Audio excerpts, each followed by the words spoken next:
Bumuelta si Senador Panfilo Lacson laban kay Senadora Miriam Defensor Santiago. Ang ibubunyag ni Lacson ang maling paggamit daw ng pondo ng gobyerno ni Santiago. Balitang hatid ni Jam si Sante. Hindi raw uurungan ni Senador Ping Lacson ang pagbabanta ni Senador Miriam Santiago.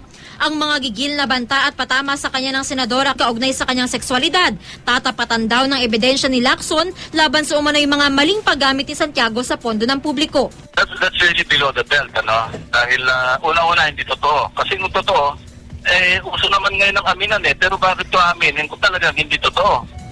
Siguro, ang masasabi ko lang, bakla, wala nang macho dito sa mundo. At tulad ng senadora, may maanghang ding mga banta si Lacson.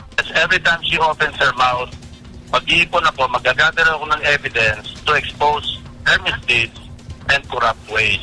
Minsan, hindi naman talaga dapat palampasin kasi minsan namimiyasa na. And she thinks she can always invoke immunity by insanity. Ayon pa kay Lacson, dudulog siya sa International Criminal Court kung saan uupong hukom si Santiago. Yan ay pag may resulta na ang investigasyon ng Ombudsman sa paggamit ng senadora sa pondo ng Senado para magrenta ng office space sa gusaling pag-aari ng pamilya ni Santiago. Kapag nagkaroon na ng finding of probable cause, I'm thinking along this line, na susulatan ko yung ICC to inform them na meron siyang kinakaharap na kaso ng traffic dito sa Pilipinas. Una nang iginiit ni Santiago na wala raw mali sa pagrenta niya ng opisina sa gusali ng kanyang pamilya. Pero ayon kay Lacson, hindi lang daw yan ang dapat nasagutin ng senadora.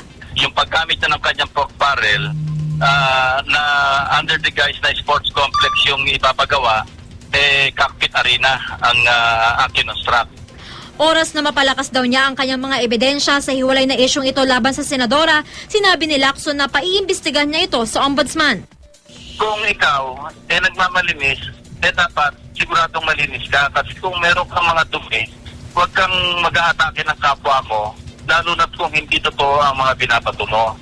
Sinikap naming hinga ng tugon si Santiago, ngunit ayon sa kanyang opisina, hindi pa raw makapagbibigay ng pahayag sa ngayon ng senadora dahil may sakit pa rin daw siya. Jam Sante, GMA News.